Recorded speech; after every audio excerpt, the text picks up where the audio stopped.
What's up, you guys? I'm here with a new video today. Here to give you guys a new product opening. We're going to do 5 blister packs of Flames of Destruction. You guys already know. We already did a video, you know, on the special editions, but I decided let's do some blister packs too. Let's just see like the differences when you buy blisters versus buying the special editions. People have always thought, you know, if you buy the special editions, you know, sometimes they think your chances of pulling certain cards are better because in the past, sometimes they have been like certain secret rares were easier to get than other packs and stuff like that. But personally, I think packs are just random as anything, from the packs you get from entering a sneak peek to the packs you get from entering a YCS or a regionals or buying blister packs anywhere. I think they're all just random, especially these. People think, oh, they scale them. I don't know how they scale them unless they scale them before they put them in here, but yeah, personally, I don't think they scale them. I think people try to scale these at like card shops, not the blisters, but like the packs themselves. Some shops let you do that, but we're gonna get into it. You guys already know, 5 packs. We're looking for an Impermanence, Ghost Bell, even the cover card, Trisbania. I really like that card a lot, but we're gonna see what we get. Be sure to visit Dank Deals, you guys. You already know, link in the description. That's the team and whatnot. You need any of your cards and whatnot, that's where you need to go to give you guys the best deals. And you guys already know, we're gonna try to pull the best cards possible. So yeah, we will get started. Now, blister packs are funny. Blister packs are just, you know, basically they're not even from a box. They literally just put them in these horribly. You see, I am just not. Look, we're gonna talk about this for a minute. Why is Slim so bad at opening product? Like, watch. We're just gonna do this just for the hell of it. We're gonna just, yeah. You see that? You see that? Like, we're just not good at that. We're gonna do that. Yeah, I am one of probably like many channels that are not professional pack opening, product opening channels, and I don't use tools and whatnot. So we're just going to do it like that. But yeah, we got the pack out of there, thank God. So we will do a tally, of course, at the end. Let's just see what we pulled. So yeah, we're going to get into it. So the first blister pack, we're going to start with World Legacy Corruption.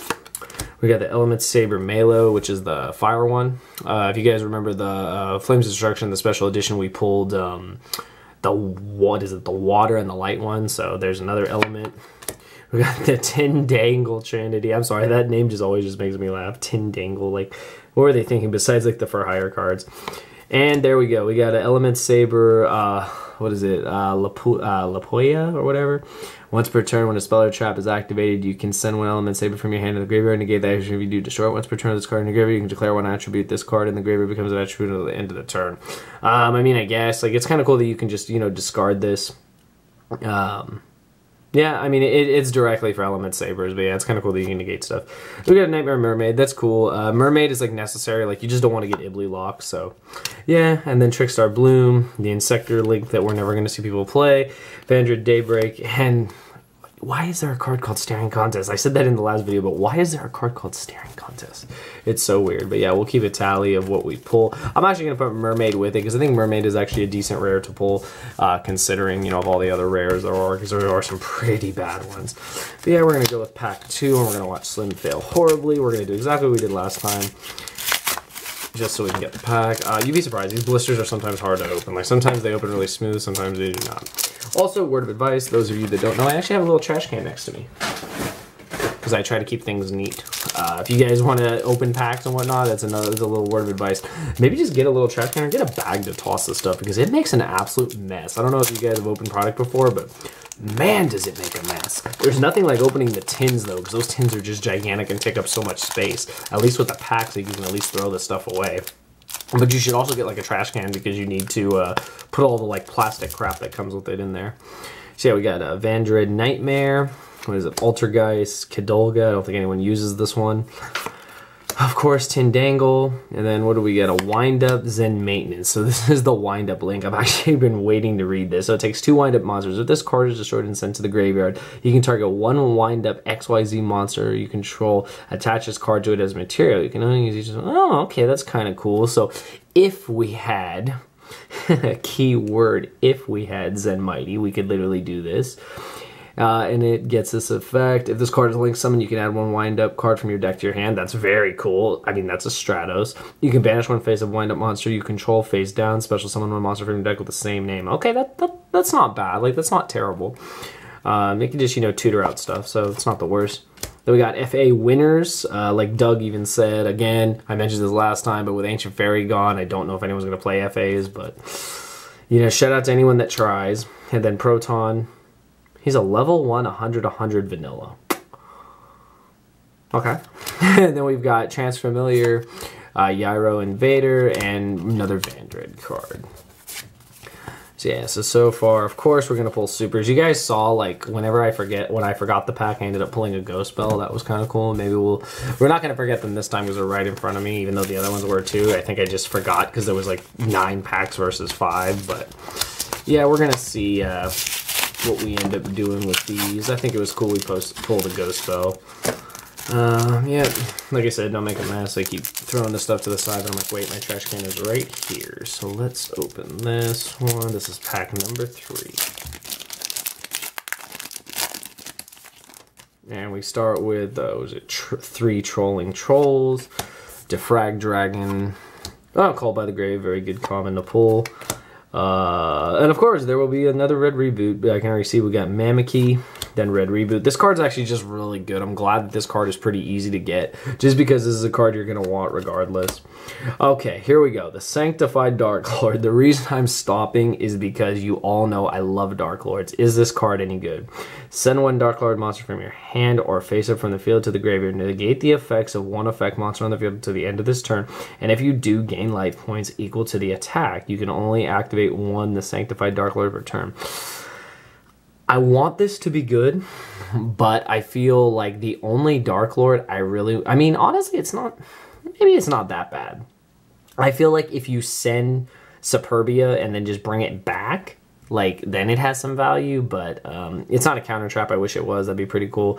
I mean, it's basically kind of like an Impermanence, but it's only on the field, so it's like a Veiler for Dark Lords. I guess it's cool you gain life points, especially with the new time rule, but unfortunately, as much as I love Dark Lords, I don't think this will see play, but I could be wrong. Then another Element Saber, and this thing, which I pull in like every pack. So yeah. Yeah, no, it makes me sad. Everyone knows I love Dark Lords, but unfortunately, I just don't know when that deck will come back. I thought Lair of Darkness would bring it back, and yet... Whoop. Very cool. I just don't think Dark Lords right now can really compete with what's going on. You'd be surprised, like, as big as they are, even with Lair of Darkness, like... It's just not enough. Like, you can just get your board locked, destroyed, and it's like you can't come back. They're kind of a glass cannon deck, which is something I even learned back when they were, for the short time that they were good and unexpected. I noticed, you know, I did all these plays, and then if they Raigeki'd me, it was just terrible, or Darkhold me. So there were 2 Dark Holes and a Raigeki back in that format, so odds were against me a little bit more than they are now. But Tindangle, this is pointless. Okay, we need to talk about this. It literally says, focus camera, check this out. Like, what? I don't know. Like, this is the one, like, Mech Knight we're just not going to be summoning. FA card, another Octo Stretch. We got Linkbound. I don't want to read this card. I don't think this card is any... Let's see. You target 1 Link monster you control in your graveyard, return to the extra if you do draw a card. Oh, I mean, that's... Yeah, this card's whatever. I'm not crazy about it. It wants to be Saryuja, but it's not. Then this is a new Trickstar card. If you link summon a Trickstar monster, nope, we're not link summoning. And then this is the Altergeist that no one uses. Flower Guardian and Trickstar Bloom. So yeah, we are just notorious for pulling endless supers, and these packs are not the best, obviously, but we shall see in our last pack what we pull, if we can do it again. Can we pull a secret in the last pack again? Because sometimes it's just how these things go, and we shall see. As you guys can see, there is no mess anywhere. Last pack. Let's see what we get.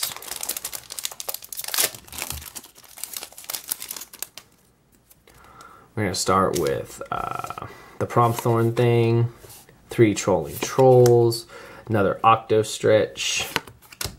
Again, I talked about this in the special edition. This is a really good card. Do not disregard this common. This common is really good. It's the only generic Link 2 that can use anything, including tokens. And of course, we'd get another Element Lord. We just can't win. Like, we can't win. We're going to literally get all of these Elemental Lords. This is another one. This is a big one. And by having exactly 5 monsters in your graveyard, nope. No. And then World Legacy Struggle, target spell cards on the field up to number of cooling ones. Okay, this is kind of cool, I'm not gonna lie. If this actually was like really good again, if this like could happen, this effect would be really cool. It's almost like Heavy Storm. Co-linked. Yeah, you can just target spell and traps on the card. That's what sucks, is it targets them, but I mean, it's not. Alright, it's pretty bad. And then Trickstar Bloom, Link Streamer, and Nightmare. So yeah, so we'll do a quick tally. We, of course, are notorious for pulling tons of supers. We didn't pull a secret this time, but I think, you know, before we did good. We got the Element Saber, the Link Bound, the Red Reboot. This I just pulled out for a common because I thought it was good. This I pulled out for a rare, I thought it was good. The Wind Up Zen Maintenance, and Element Saber. You guys already know, this pack is not the best. MCall40 says it best. It's called Flames of Garbage. I'm not going to say that it's, like, complete garbage, but I feel like out of all the cards we pulled, the most impactful are these three right here. And I feel that this is the reason why we're going to start doing pack openings on this channel. We're going to talk about the most impactful cards. You use this card because you don't want to get extra, you don't want to get locked out with Ibly, so you literally just use Ibly to make this. Called by the Grave has so many applications, you guys. Like, Called by the Grave is being able to hit not only hand traps, which it's known for, but it's also able to hit cards in the graveyard. I can't tell you how good this is against Altergeist when they try to float, and so good against Ray, especially against Sky Strikers. Being able to Call by the Grave Ray is insane. Red Reboot, you guys already know, I talked about it, the trap heavy decks, Altergeist, etc. And the most generic Link 2 that there is out that you can use with tokens. But yeah, I hope you guys enjoyed the opening. If you did, be sure to smash that like button. Be sure to check out Team Dank Deals. We'll all be at Nationals. Be sure to come say what's up to us. Definitely, like I said, going to be trying to do more product openings here on the channel. And if you guys enjoy them, please let me know. Please let me know things you would actually like to see me open and to talk about. Remember, my goal with these pack openings that's a little different is I want to open stuff that I feel is going to have cards that are impactful and just try my luck to pull them. And even though we get cards like this, cards you may think, oh man, Slim, you only pulled a super, you only pulled a common. That's true, but I pulled some impactful cards in the current meta, and you guys already know the whole point of this channel is, you know, to keep you guys up to date with the current meta, the current competitive scene. We do have some casual content, but to keep you guys up to date with the competitive scene. And I feel that by opening things like this, we're able to talk about cards that will impact the meta, cards you will see, and cards you should be main decking or side decking yourself. So yeah, anyways, I hope you guys enjoyed it, and I'll see you guys in the next video. Thank you for watching.